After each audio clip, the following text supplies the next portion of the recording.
mic is available.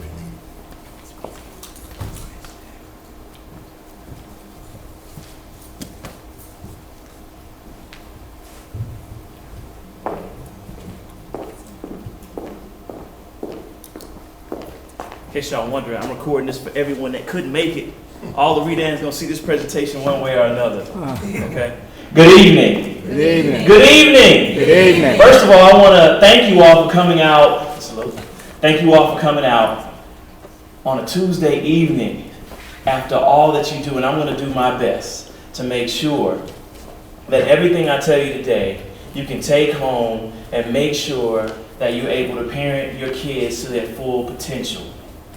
I'm excited about being here today. I love talking about parenting. I love talking about being able to bring out greatness from kids. How many of you have ever read the book by Malcolm Gladwell called Outliers? If you read that book, it talks about anything you do for 10,000 hours, you become great at it. Not only do you become great, but you become a master.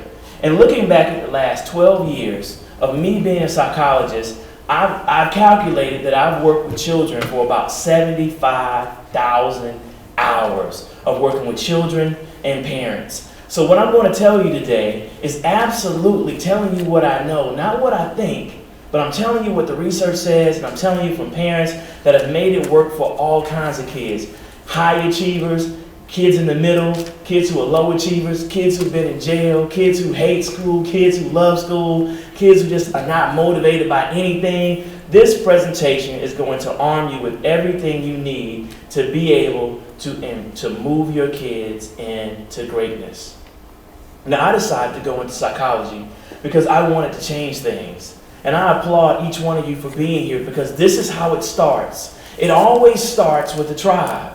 And it always starts under challenges. This is when we become mobilized. This is when we become energized. It's only a chosen few. You all are here because you care about the future of your high school. You're here because you care about your children. You're here because you want to see every seat here filled, and you refuse to let go of that expectation, and good for you.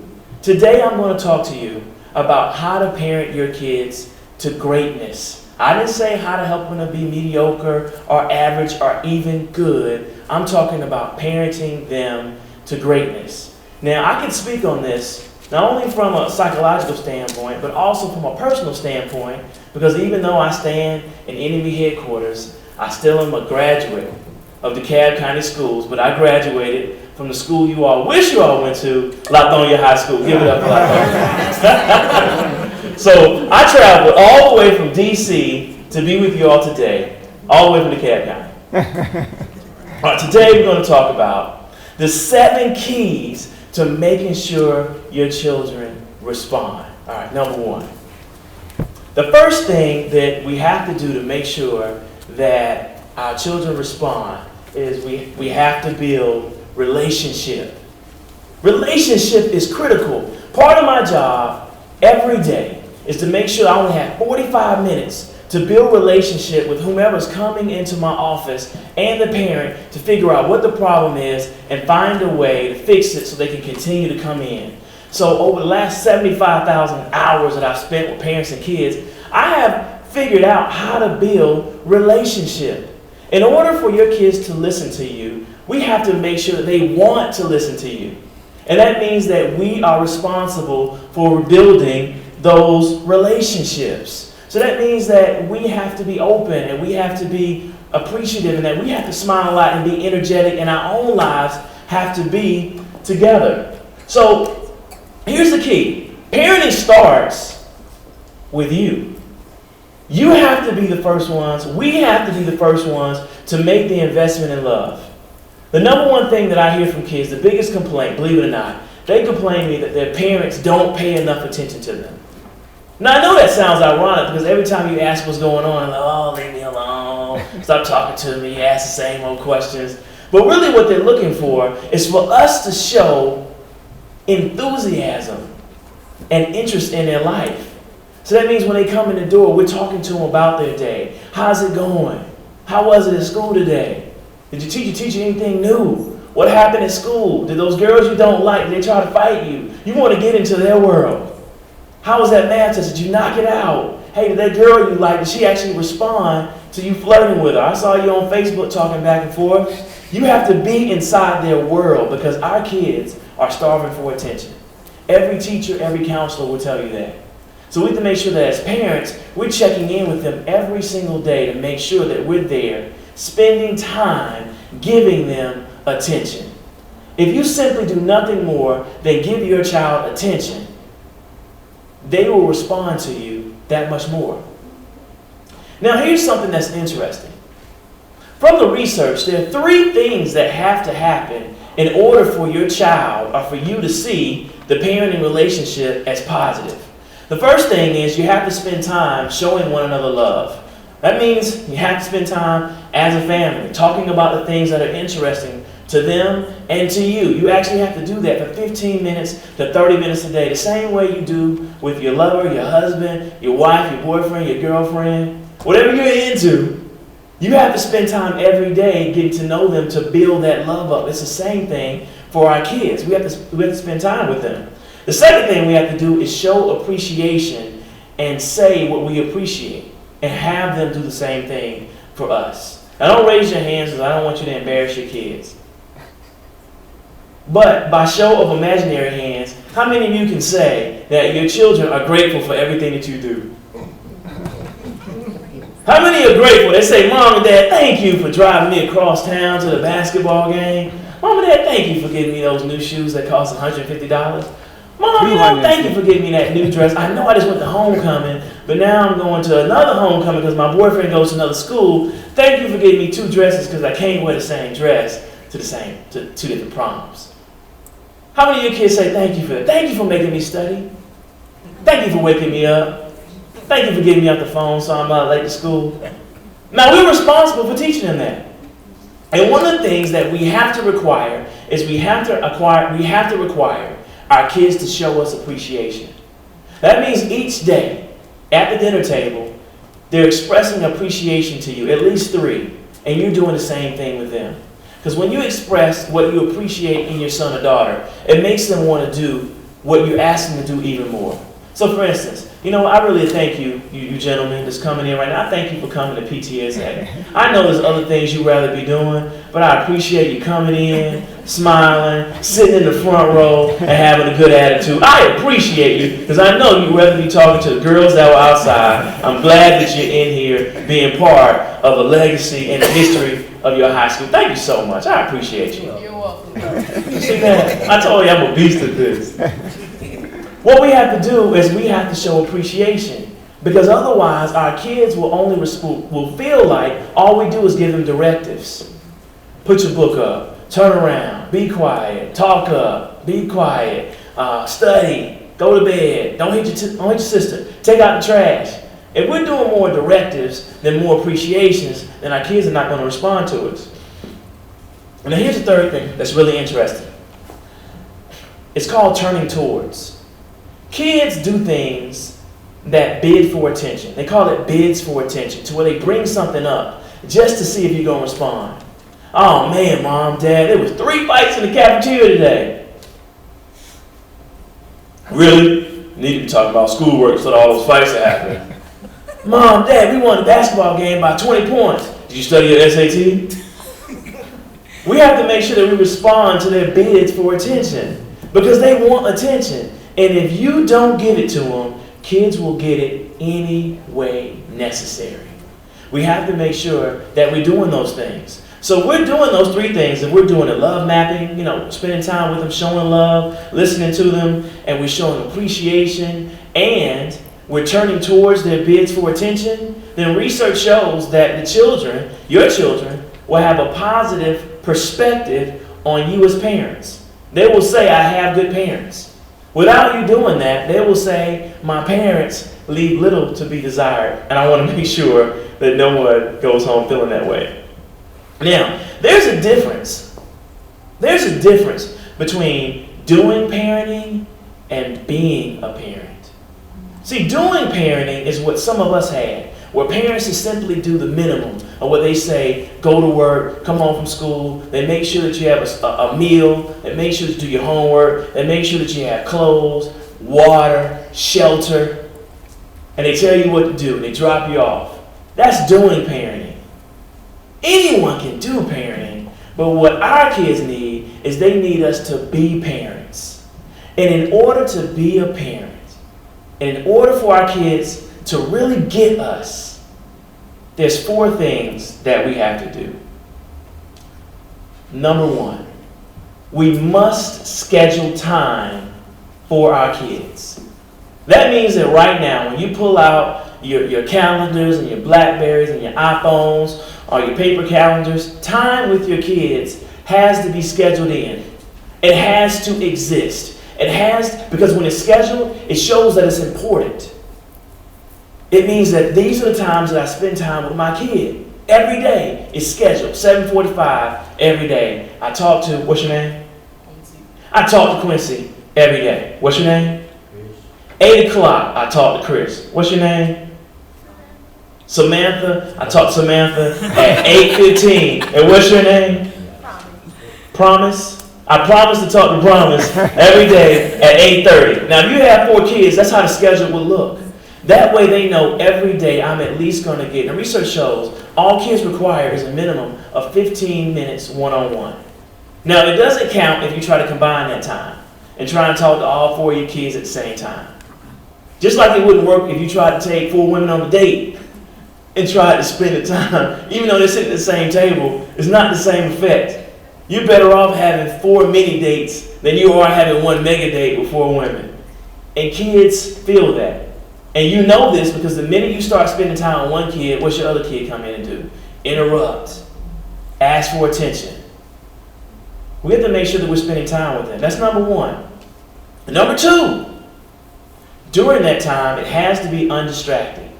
It has to be simply, I'm there to be there with you. I'm not on the phone, I'm not Facebooking, I'm not cooking dinner when I'm talking to you. I'm simply sitting down with you and I'm into your world for 15 minutes a day, undistracted.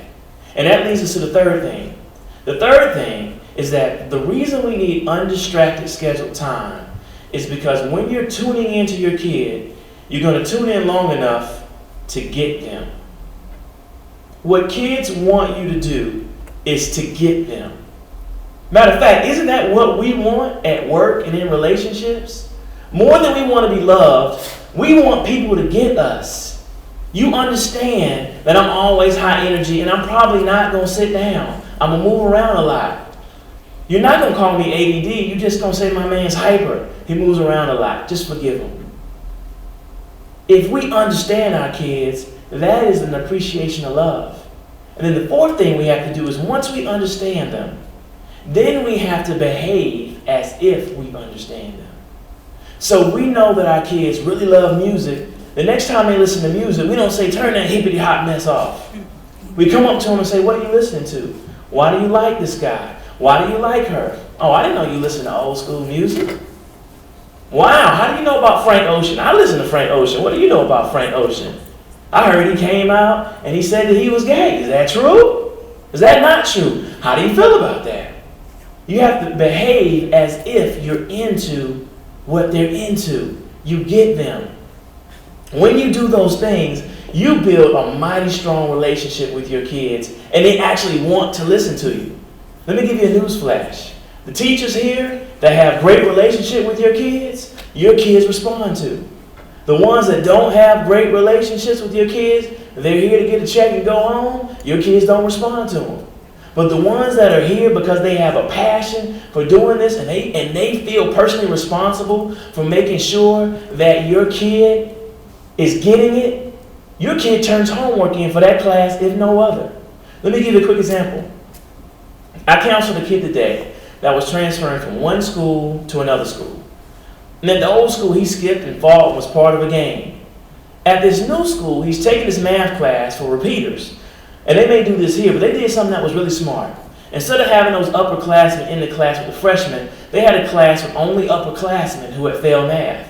So the class was upper class. And this kid now has an 81 in there. And I said, wow, you have an 81 in math? Y'all must not have taken a lot of tests.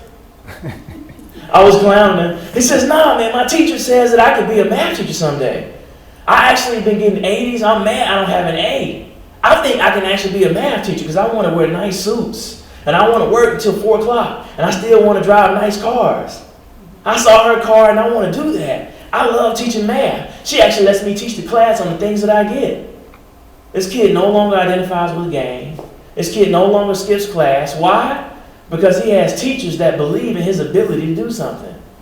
The kids that we see skipping the hallways and not really invested in school, that's a mask.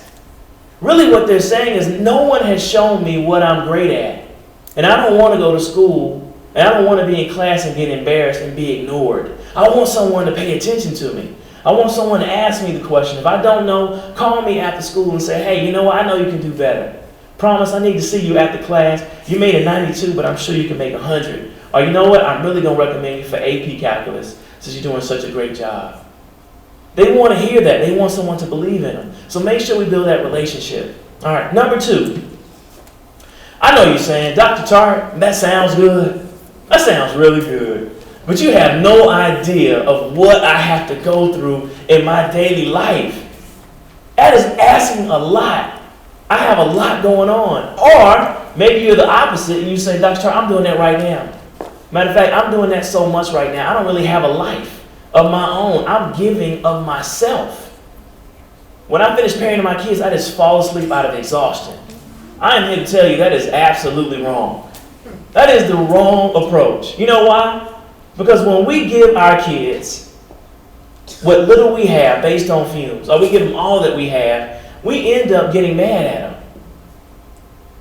Because how dare you get an attitude when I'm giving you all that I have and you want to complain about not getting the kind of shoes you want. You complain because I dare tell you to get off the precious cell phone, to come and take the trash out, and do something for your mom. And this guy finished driving you across town 45 minutes. We start going off. So here's what we're supposed to do. You're supposed to parent from the overflow. Now, a lot of this is cultural. A lot of times we believe, it's not about me, it's about my kids. I'll do anything for my kids. I'll get the shirt off my back. Yeah, right, you'll do it with an attitude. We won't parent, we won't be parents. We'll start doing the bare minimum because we have to preserve what little life we have left. Don't raise your hands. I know what happens. You start spending a significant amount of times away from home when you can, or in your room because you're tired of dealing with them, because you deal with them all the time. Because you're parenting from what little you have. What I want you to do is parent from the overflow. So imagine you have a cup and it has a saucer, and you pour into the cup and it overflows into the saucer and the saucer to the ground. What flows to the ground is what you give your kids. What flows into your saucer is what you give your friends, or your man or your woman, your husband or your wife. And what flows into the cup is what you do for yourself. Research shows for adults to be happy, they have to spend significant time with 3 to 5 adults who spend time with them a month, at least twice a month. That means you have to have a life outside of your kids. So what I'm telling you is that you have permission to live. Matter of fact, your kids want you to live. Now they want you up at the school, they like that, but they don't want you all up on their Facebook page, all up on their Twitter, all up in the pet rally, working at the concession stand. They want you to have your own life. They don't want, their life to be your life. They want you to do your own thing. Some of my kids come in, you can just get my mom and dad, or get my mom a date. Are you single? Could you take my mom out? She's a stay in my business. And because she has no life, she won't let me have my own. I'm being serious. So I'm giving you all permission today to take care of yourselves, because you'll be better parents. If you come from a Frank Ocean concert with Peebo Bryson, I promise you'll actually have time to miss your kids. I have a 6-year-old daughter. How many of you remember when your kids were 6? Do you remember the 1,000-question phase? So my daughter must ask me 1,015 questions a day. Where are we going? Daddy, why you turn left? Look at the tree. Why is that man outside? How come he has no shirt on? How come that boy wears his pants all the way down? Hey, how come that little thing is waving in the wind? Hey, Daddy, where's your tie? Hey, Daddy, didn't you wear that tie yesterday? Hey, Daddy, when you gonna call Mom about the PTA meeting? They ask a million questions. They're giving out brownies tonight. By the time it comes 8:30, I don't want to hear another question about anything. That's why her bedtime is 8:30 hard. It's a hard 8:30. It's not 8:31, it's not 8:32, because 8:30, I'll be honest, I love her, but that's about all I can take. That's all I can do to answer questions about why is the sky blue, why are the leaves turning, how come I'm painting the garage, all kind of questions, because it needs paint. That 8:30 to 10 time or 11 time when I stay up, that's my time. That's my time to watch Monday Night Football. That's my time to try to figure out why y'all watch basketball. Why? So I watched it like, why do y'all watch this? But it's entertaining. I sit there and watch it. I watch it too. It's sad, but it's entertaining. Like, wow, she threw a ball and hit that girl in the head. That's what I'm talking about. My life not so bad. I didn't get hit inside the head. Okay? But that's my time to refuel. By the time she wakes up, I'm ready for her. Does that make sense? So we have to make sure that we have our time. That means that you have permission, parents, to schedule your time too. At the beginning of the week, you have to schedule your time. It needs to exist. Your time needs to be in the schedule first, and then you build in time with the kids and everything else. How many have planned to have a life, and then you look up and you find that everyone else has scheduled your life for you? Mom, take me here. Dad, take me here. Oh, yeah, you're the one taking Mom to the hospital, right? Oh, you planning the family reunion, right? You all know what I'm talking about. And the reason that happens is because we don't take the time to plan our own life. Let's go to the next one. Next one. I'm just going to speak, okay? All right, so when we start talking about, and what I'll do is I'll email this presentation to you if you sign in. That way you can see it, and I'll even add video. That way, if you don't remember everything that I say, because I know I'm not that dynamic of a speaker for you to remember every single word, that way you can review it when your kids are getting on your everlasting nerves, and you can go back to what works. Okay? So that means that you have to take care of yourself. Now here's something that's interesting. Of all the parents that I see, one common theme that I see, the kids that I see are in pain, their parents are in pain. The kids that I see that have limitations to what they can do, their parents are living those limitations as well. There are parents that feel like they can't do, or they're too old to go back to school, or they have a job that they hate, or they have limitations about what they can do. Now, if you have limits as to what you can do, how in the world can your kids have boundless energy and have no limits to what they can do? See, seeing is believing. You can tell me one thing, but I'm watching. If you're telling me smoking is bad for me, but you're smoking cigarettes and other things, then I'm watching what you do. I'm not listening to what you say. So if I see you parents taking risks, if I see you going back to school, if I see you opening up that business, if I see you going for that promotion, if I see you living a certain way where you live without fear and you're going for everything that you have, then I'm watching that. I am watching what you do. If I see you going back to school, if I see you studying with me, and you believe I can get an A, then I'm going to get an A because you will for me to get that A. And sometimes we have to do some self-work to evaluate our own pain and our own limitations because kids can feel it. I had a mom come in today and she said, you know what? One of my kids is not doing well. You fixed the kid I brought into you, but now the one that I didn't bring in, he is going berserk in school. And I don't know why. And I asked her, I said, is there any chaos in your life? Is there anything that's causing you significant pain or significant stress? And you could tell the light bulb went off. And she said, yes. And I said, what was your oldest son stressed about? And she said, his daddy. And I said, what's going on with dad right now? He said, every time dad comes up to the school and he doesn't like something that I do, he cusses me out in front of the kids. He threatens me. He goes off on me. And my kids see this, but so don't cause a scene, I don't say anything. I just take it. And now she's able to see the link that when her son gets mad, he's talking back and going off to her too. So when I asked the older brother about it, I said, you know what's going on with your younger brother? And how do you feel about your mom never saying anything back to your dad? He said, you know what? I've learned to kind of let it go and come in here and talk to you about it. But to be honest, my brother and I talked and wished that my mom would stand up for herself. She just lets him say whatever he wants to say. And we're afraid to say anything to my dad. But I don't see why she should take that from him. The young man was acting out because he really wanted to say something. There was a lot of stress every time Dad came over, which is almost daily. But he couldn't let it out because there was nowhere for it to go. The minute she called him into the office and talked about it, it was like a ton of bricks had been lifted off of him. We have to make sure that we're free of pain and free of our own limitations to parent our kids. Let's go to the next one. Now, number 3, we've already talked about building relationship, parenting from the overflow. Number 3 is help your child find their talent and their purpose. Our kids need to know what they're great at. The young man that I mentioned earlier, he didn't think that he was great at anything except joining a gang. And his reputation in the gang was that he'd do anything. He'd fight anywhere, anytime. 1-on-3, 1-on-4, 1-on-5, didn't matter. So his reputation was of a kid that was bold and he liked it. But now that he has a new talent of math, he no longer feels the need to run with the gang. He has another identity. He sees that he can be a mathematician. He explains to me before that fighting really wasn't fun to him. It was just what he was known for. Our kids come here to school. And do you remember being in high school? What were you thinking about? Were you thinking about calculus? Were you thinking about social studies? What were you thinking about? Getting out. You were thinking about graduating, but mostly you were thinking about who you were socially. Am I a thug?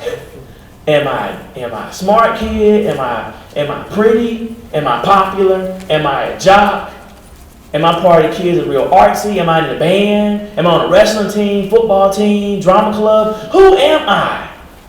That's what kids worry about. And they'll do anything to find an identity. Even cut a fool in class. Even fight. Even run with a bad group of kids, so at least I'm known for something. I run with the kids that fight.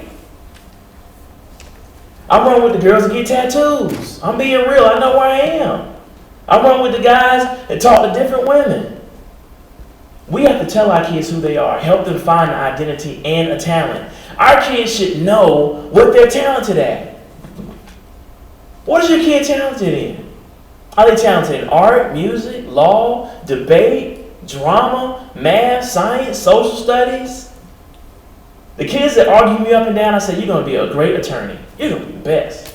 Because you don't listen to a thing I say. And if you're an attorney, I pay you. Because I want you to argue people up and down. But in order to do that, you need to get your grades up. They were like, yeah, I am good at arguing. I don't listen to anyone.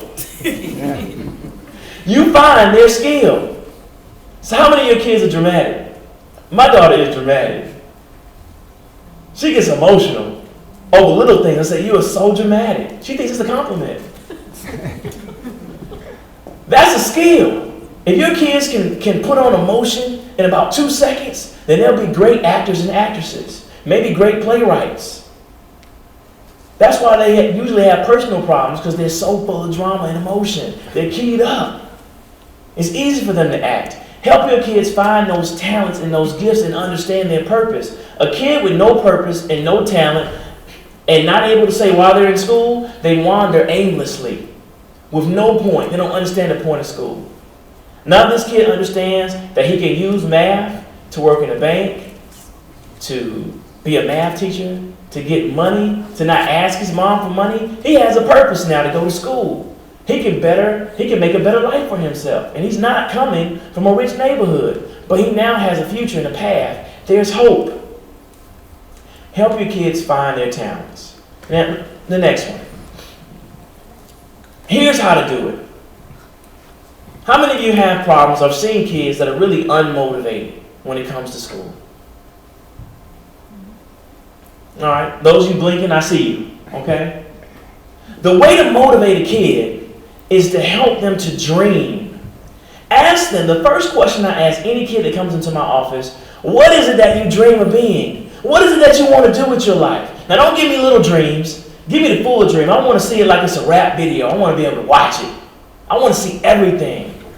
And every kid that comes in tells me what their dream is. We need to find out what our kid's dream is. And the next step you want to do is you want to expose them to the dream. We know in psychology that a picture is worth 1,000 words. That means that a picture is more than just words. If I take each one of you to your dream home, and we walk around, and we walk into the bathroom, and they have heated tiles, and they have a double-sided fireplace like your principal's house, and a hot tub, and you have backsplash, and you have a fan in your bathroom. When you come home and look at your bathroom, you're like, man, I liked my bathroom before, but I really wish I had a double-sided fireplace. I might make some more kids. Double-sided fireplace. I might never leave. This is my sanctuary. I love this place. You'll never ever forget that bathroom you saw. Am I right or wrong? So what we have to do is we have to expose our kids to who we want them to be. And that means if your kid wants to be a doctor, take your kid to the pediatrician or to your primary care physician and ask that doctor to allow them to do rounds or at least to sit down and walk them around the office about what they do. If your kid wants to be a choreographer, find a choreographer and allow them to meet and watch them do some choreography for a class. You all were talking about Zumba earlier. If they want to dance, let them meet a Zumba instructor and find out how much they get paid. If your kid wants to be an architect, take them over to local college and let them walk around the School of Architecture and look at the buildings. Take them to an architecture firm and talk to architects. Kids love that. That's why career day should be our kids going out into the world and not the world coming to them. Because the biggest thing that I see with kids is that they don't really understand the purpose of school. Not until they're out a lot of times. And then reality hits them. Oh my goodness, working at McDonald's is not fun. $7.55 an hour is not a lot of money when you want to buy a Dodge Charger. And I want a nice house like mom and dad. I want an apartment. And I want to get my hair done. I don't want a Metro PCS. I want an AT&T with a data plan, with an iPhone 5. Once they realize that they're checking a half for 2 months, the whole 2 checks goes to an iPhone. They no longer want an iPhone. But what's happened is we've gotten them used to having nice things, and then they get depressed, and they come back to school. Now, we know that we have a high dropout rate, right? Yeah. But what you may not realize is that we have a high drop-in rate to the number of kids that are getting their GEDs at local colleges and communities. Busting at the seams. Don't have enough room. I went to Gwinnett Tech and they had standing room only for kids that had dropped out of school that were coming back to school to get their GED because they realized that the education that they had was inadequate to maintain their taste. Some of them couldn't even get a job because right now you have no degree, no GED, you can't even work at McDonald's. And they realized that the world, for the first time they realized the world would let them be broke. The world would let them sleep outside, that the world was cruel. But that's the first time they realized it. We have to make sure that we expose them to the real world. That means that some of you kids that don't know about struggle, they need to feed the homeless. They need to understand what struggle is all about. You need to break down the bills and show them how much it costs to have all the things that you have and then multiply that by 755 so they can see that working at McDonald's, I'm not knocking it, I worked at the grocery store. But when I realized that money, all that would do would pay for my girlfriend to go to the movies. If that's all my check would do, would pay for the movies, but she couldn't get nachos, she couldn't get an icy, because I had to put gas in the car. And I needed some shoes. And I had to pay my own car insurance. Once I realized that little $4 an hour I was getting paid, man, I had to go to school. That wasn't enough money. That was the first time I realized that I was not rich. My parents were rich. And they told me, we're rich. You're broke. Whatever you have in your bank account is whatever you have in your bank account. I was like, Dad, man, my tire blew out. He was like, man, that's a personal problem. I was like, Dad. He was like, man, look at all those fancy jeans you bought. You bought jeans that are taking care of your car. So go ahead and hit Marta. I'll give you a ride, but it's going to cost you.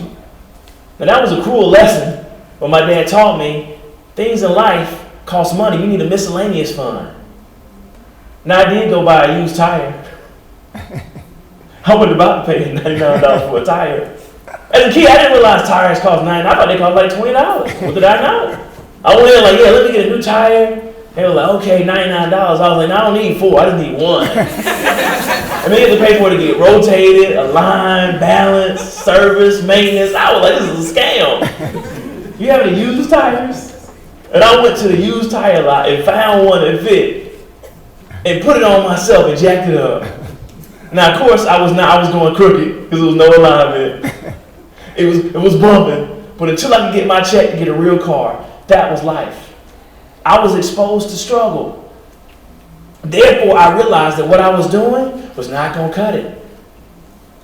We have to make sure our kids are exposed. It turns them on. And also, quickly, every last one of your kids should be on at least 3 to 5 college campuses before they leave high school. Really starting in elementary school. So they think that right after high school is college. I didn't realize you could drop out of school. I didn't know that you could do that. I thought it was illegal because my parents always had me at their homecoming. Always, I was going up there. I thought that's where you went. I didn't know people didn't go to college. That's how brainwashed I was in a good way. So all I thought about from 9th grade was going to college. That means we have to have them exposed. I still do that with some of my mentees today. I take the boys that are not motivated by school, they don't really get it, and because I went to Morehouse, what do you think I take them? To Spelman. Spelman and Clark. I have them sit in class in Morehouse so they can get the visual. Remember, a picture's worth 1,000 words. They're looking at kids that look just like them in class, dressed the same exact way, except with a book bag on. And they don't look like geeks. They're just regular kids. And so when they see that, they're like, man, I want to do this. And I like the way the professor lectures. He's asking people what they think, and they're involved in a debate. I like this. That was kind of interesting. I think I'm going to go to college. Then I walk them around Clark and Spelman. They walk around like, good God Almighty. I've never seen a girl look like that. Where you from? Trinidad. Ooh, I'm going to Trinidad. Where you from, girl? California? You like Beyonce. And I stopped the girl. I said, what are you studying? I'm studying to be a doctor or a lawyer. They're like, ooh, a smart, fine girl. I'm going here. Now, y'all think I'm playing? Those kids went back and started doing their work. They all of a sudden wanted to go to college. Now, see, we're all about the same age. Well, I'm only 25, you know. But, why y'all laughing? We had Different World, and we had The Cosby Show. So we knew what college was. Even if our parents didn't go, we wanted to go because it seemed fun. Now, there's not one single show about college on TV. And the show that was on, College Hill, I swear they never went to class. All they was partying and get drunk in jacuzzi.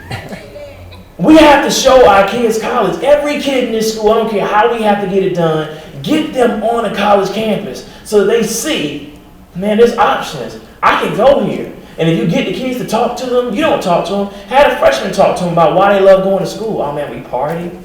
Look at all these girls. I love my teachers. They're teaching me how to, man, I'm trying to be an entrepreneur. I hate taking orders. Teaching me how to own a Foot Locker. I'm learning that in class today.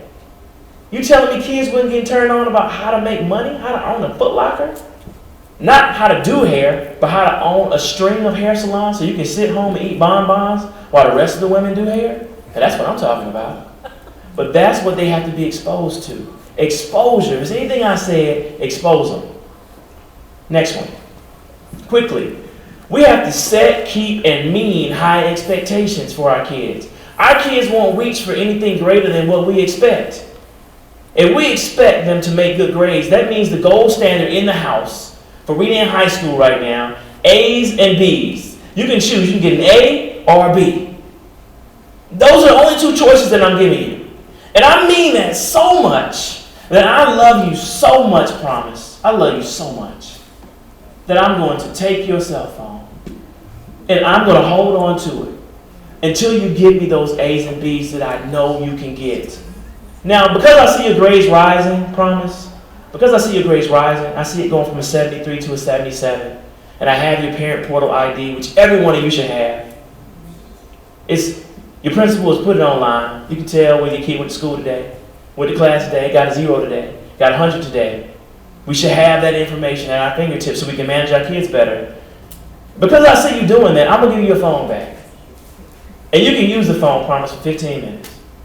You can call whomever you want to in 15 minutes. At the end of 15 minutes, I'm taking Promise's phone back. You know why? Promise, ask me why I took your phone. Why?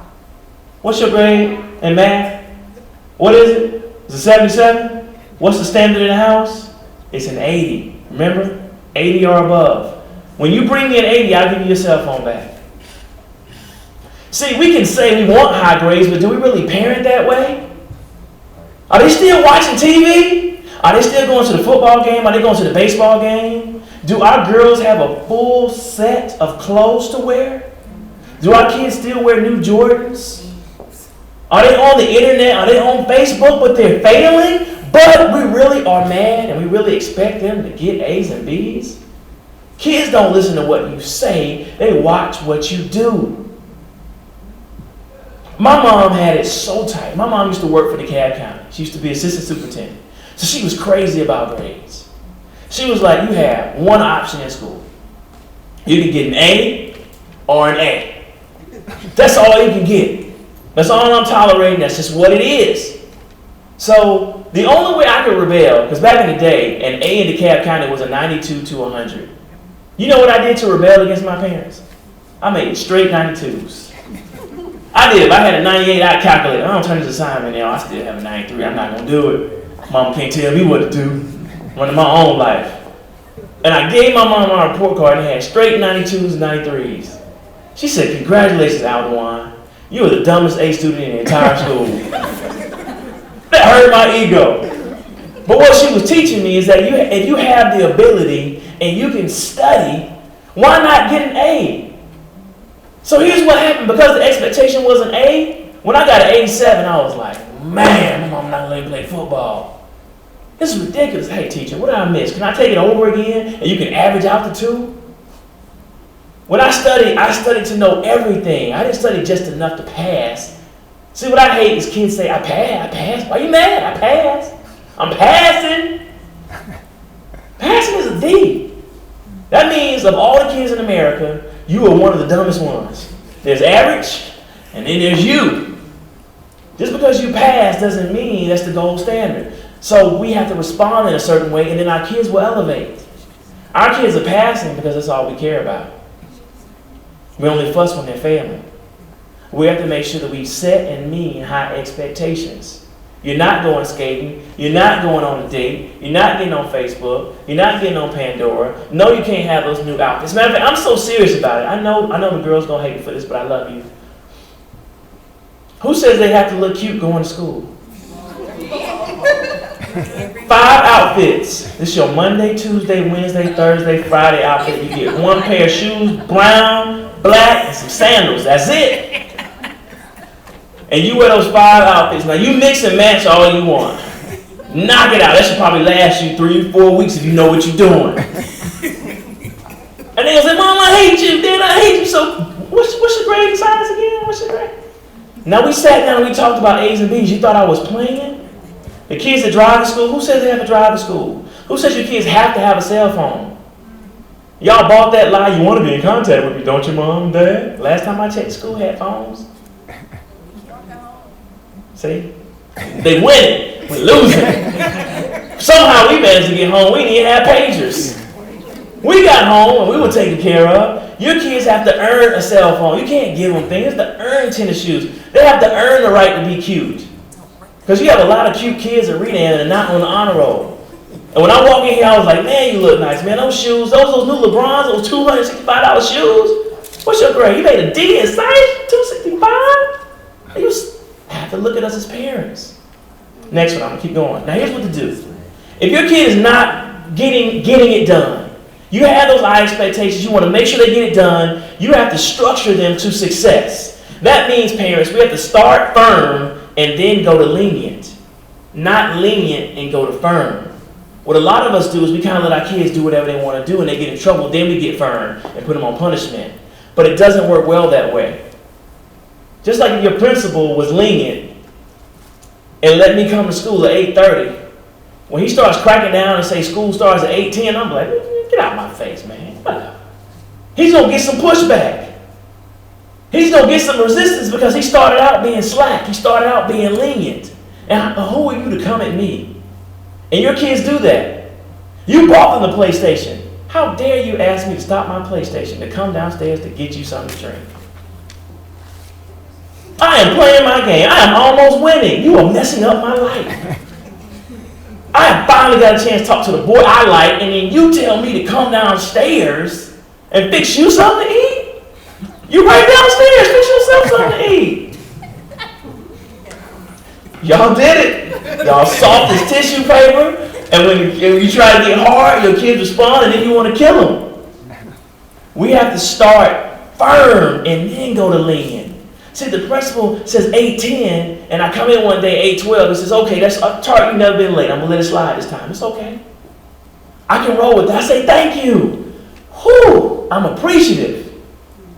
We have to start firm and then go to lenient. Does that make sense? You have to earn the right to stay up on the weekends. Otherwise, your bedtime's still 10 o'clock. What did you do to earn the right? What's your grade promise? Don't ask me to stay past 10 o'clock when you have 44 in PE. While you playing, half y'all don't dress out. All right? So if you're not dressing out for PE, you know what? Dress out for bed and go to bed at 10 o'clock. You can stay up as late as you want, as long as it's not past 10 o'clock. Do you get what I'm saying? When we do those things, our kids really don't have room. A lot of times we think our kids are uncontrollable. Well, really, we gave them so much control. They're not running anything. We became soft. And what we have to do is, we have to make sure that we allow our kids to struggle. When we let our kids struggle, isn't that what defines character? Isn't that how we became what we became? Isn't that how you moved up the ranks of being principal? Did you start off as principal when you came to the cab? No, sir. All right, he had substitute teacher, had to earn it. And because of that struggle, that's where he is, why he's here today. That's why you are who you are. If someone at work is better than you, you know to outwork him. I may not be smarter than you, I may not be well connected, but I can outwork you and have a higher product. Quiet as kept. McDonald's and Burger King don't even like hiring African Americans anymore. They like hiring Latinos because their work ethic is higher. That is a fact.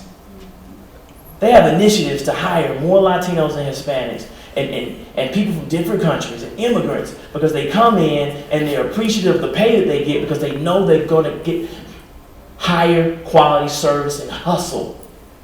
Our kids, man, you better get on my face with that. Man, it's too much work, 7:55, I'm telling you, man. Golly.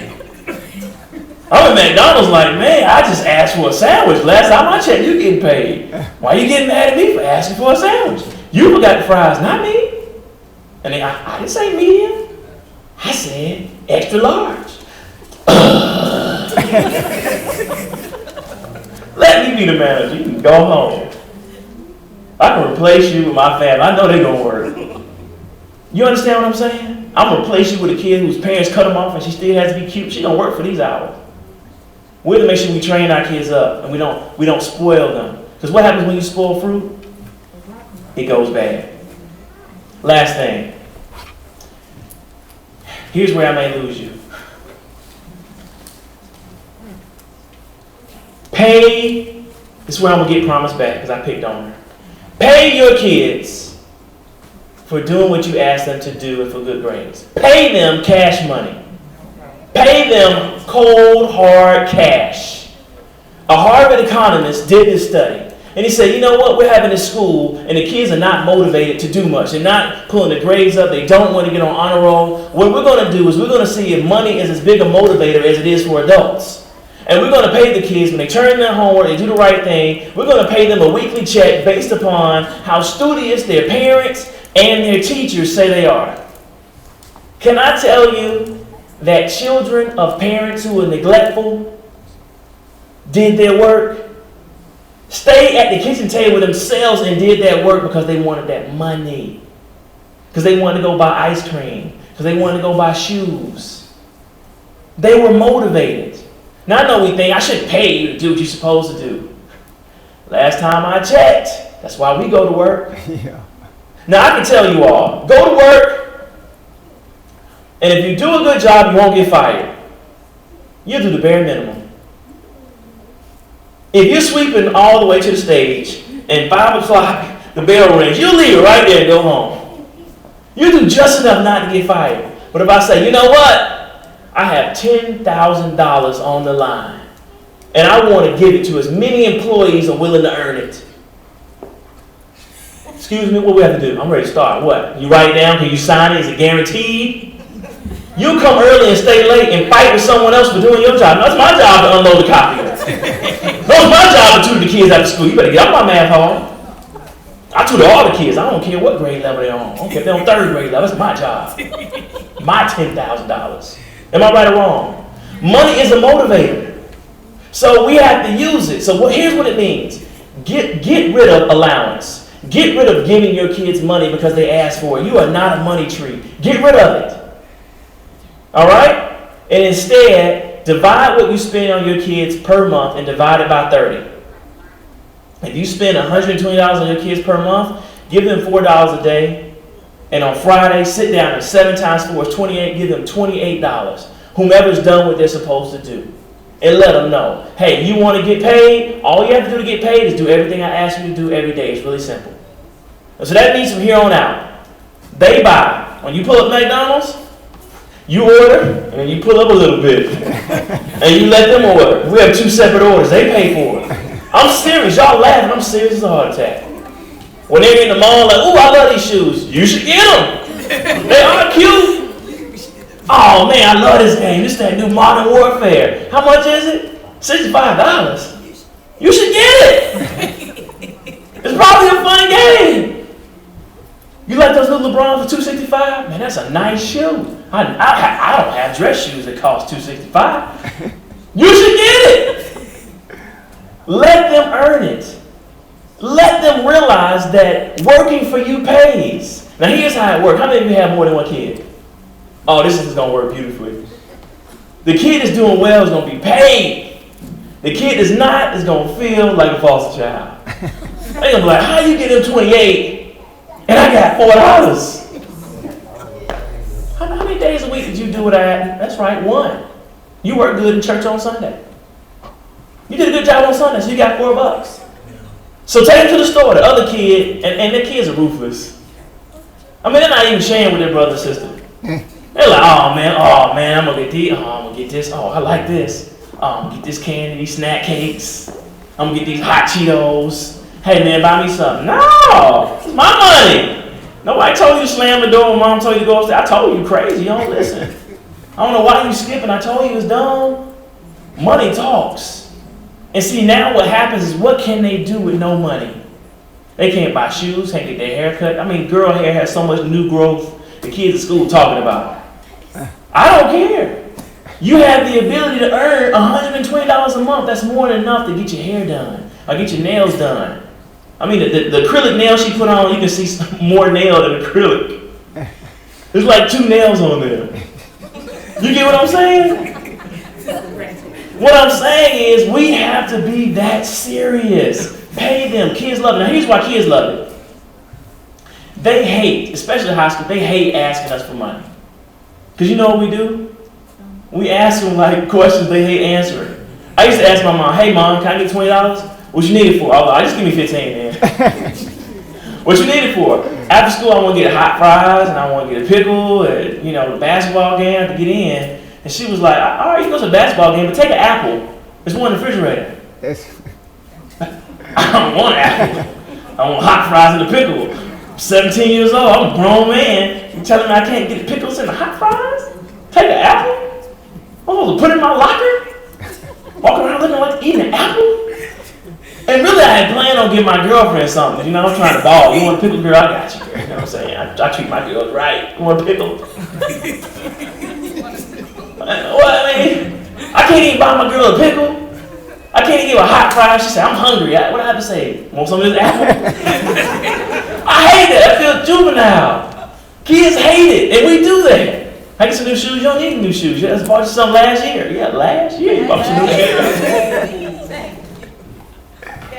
Teacher wearing my shoes. Like, they're not tight. You get what I'm saying? Let them earn it. When they do that, they will work for you every day because they're never going to stop wanting things.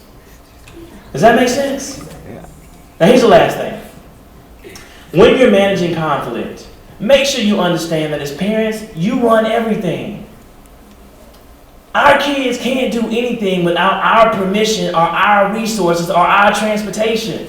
They need us more than we need them, quiet as kept.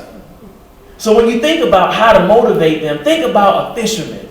Why do fish bite? Can anyone tell me?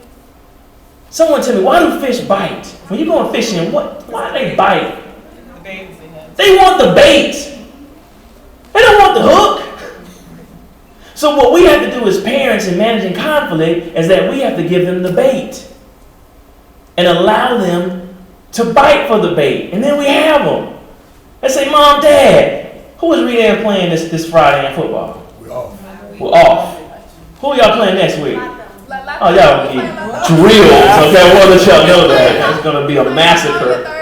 Okay, all right. So after Latonia, does what they do, which probably be -8 points. But anyway,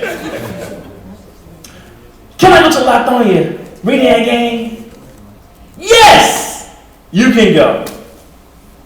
All I need you to do is pull your grades up to A's and B's, clean up your room, be respectful, take the trash out with me without me remind you, and go to bed at the right time, and stop sending inappropriate messages on Facebook, and take those pictures of you in the mirror off. When you do that, you can go to the Reading and Latonia game. No matter what they say, you can say yes. Mom and Dad, can I go to bed at 1 o'clock? Yes!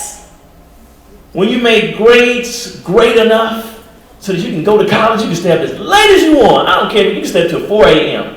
Just don't call me. You can do whatever you want. You can drive a Lexus if you want to. Not my Lexus, but you can drive your Lexus. I'll let you get in it. I'll take a picture. You can put it on Instagram. You can tell people it's your Lexus. Whatever you want to do. Always say yes, but tell them how to get it. Does that make sense? Now here's something that works. It's called throwing down a challenge. And this works perfectly. You say, man, it is such a great day and Mom and Dad got paid. I just want to take y'all shopping. Promise I want to take you shopping. You know that? I want to get you the new outfits. The mall has a sale, 40% off. I want to take you shopping. Son, tell me that again. Quincy, man, I want to take you, man. You know what? They run those LeBrons on sale, 50% off for one day. I want to take you to get those. Woo, but there's a problem. I cannot stand shopping in a dirty house. It makes me not want to go. Man, I can't stand it. Oh, man, you know what makes me sad? Is when I'm walking around the mall and I'm getting ready to buy you something and I think about it. Man, your teachers keep emailing me, telling me that you're disrespectful. It makes me not want to spend my money. You're so disrespectful, I feel sad that I'm buying you things, dresses, and shoes when teachers, this room, I don't even want to go anymore. You know what kids start saying? Mom, I have an idea. So if we can clean the house up. Come on, promise grab the vacuum cleaner, and I'm going to do this, I'm going to sweep out the porch, and we're going to go. They start working for you. They start doing what you ask them to do because you're throwing them the bait. Hey, would you like a new car? Let's go look at it. Let's go look at these new Dodge Chargers. All right, now you finish looking at the Chargers, let's go look at the car you really don't get up to. All right, you look at these Chargers, you like them? We're doing well enough, we'll get you one. But man, I don't even feel right writing a check for a Charger when you have a 44-inch GM. That made me feel like you're irresponsible. You can't dress out. How you going to take care of a car? Man, I really wish you had an ARB so I could buy you this Charger. Man, I wish I could see your name on the honor roll. You know what really makes me want to give you extra money? You know what makes me want to give you money for no reason? When I go up to the school and I look at the board and your first and last name is on the honor roll board, man, that makes me want to just give you money so badly. Woo! Look at this 20. Oh, let me put it back. You know what, Mom? It's midterm. They haven't come out with it. You know what? You can print grades off. I can show you I have an A's and B's next week. You don't have to spend that money elsewhere. You can spend it on me. I want to make you happy, Mom and Dad. When we parent like that, now I'm joking, but I'm also being serious. That's what work does. Am I right or wrong? You want a raise? You want a promotion? You want more responsibility? You want time off, flex time, work from home? Do these things first. Then you can get paid later. Some of us pay our kids first, and then we try and get our money back in hard work and look at us like we're crazy. And we do the same thing. Let me pay you on Thursday, and you don't come to work on Friday. And you come on Monday and I say, I need Friday's payback. Good luck me getting it back. Am I right or wrong? Matter of fact, you'll be so disrespectful that I'll say, well, you didn't work Friday. Give me the money back. And what are you going to say? Should have paid on Thursday. It's gone now. It's mine. We have given our kids things that they have not earned. And when we try to get them to actually earn it after we've already paid, that's why we're getting resistance. So as I summarize, we can get our kids back. We can parent our kids to honor roll, and that's a fact. Almost every kid on my caseload eventually gets to honor roll. You know why? Because they can't watch TV, can't watch internet, can't have the life that they want to have, according to their parents, to be on the same team, unless they get on honor roll. And once they get on honor roll, you get your kid on honor roll once, they don't want to lose it. Prospect theory, which won a Nobel Peace Prize by a guy by the name of Dr. Daniel Kahneman, came up with prospect theory. And what it shows is that we hate losing things we already have. Matter of fact, it shows we hate losing more than we love gaining. So if you found $100 under your seat right now, you'd be happy. But it wouldn't be as bad as you losing $100. That $100 would agonize you.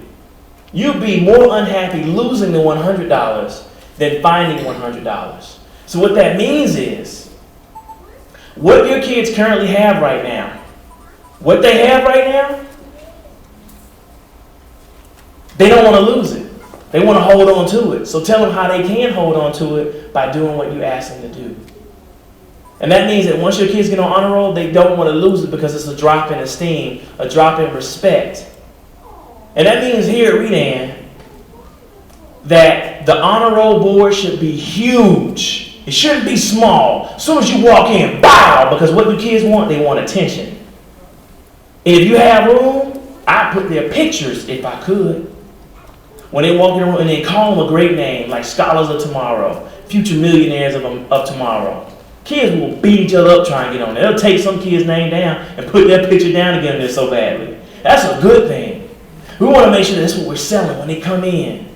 We want to make sure that we treat those kids better than everyone else. That's how the real world is. If you're on honor roll, you have a VIP section in the cafeteria. Those little things work. You can sit right here, you can get extra salad. You can buy free ice cream, whatever we can afford. You get the VIP section, and the pet rally is right here in the front. Treat them special. Listen, parents, we can do it. When we parent from the overflow and take care of yourself, have high expectations, expose our kids to their dreams so that they're living their dreams. Right now, they're young doctors, lawyers, and architects, principals, psychologists. And we're spending time with our kids every single day and rewarding them for what we want and refusing to pay for what we don't. Man, we're going to have some dynamic kids that go to college so that you can save that money that you saved up or lack thereof. And you can spend that on a vacation. You can retire earlier because you don't have to pay for college because your kids are already taking care of that. And you don't have to worry about your kids being less than what you know they can achieve. My name is Dr. Tartt. Thank you so much, and happy parenting. Now, it's 8:15. I can take, what, one question, two questions? Tell me. What happened to the CDs you have? The CDs I have are outside for you to take when you walk out the door. You have them? Okay. If you need more, I can go to the car and get more. Quick questions, and then we're out of here by 8:29 o'clock. I'm sorry. 8:30 at the latest. I'm going to try and make it 8:25. It's 8:15 now. You said the presentations will be available? Yes, if you sign the email list outside, I will email them to Miss Young. And she'll email it to you, and I'll probably use this video. If not, I'll re-record it. Okay? And I will go through each section.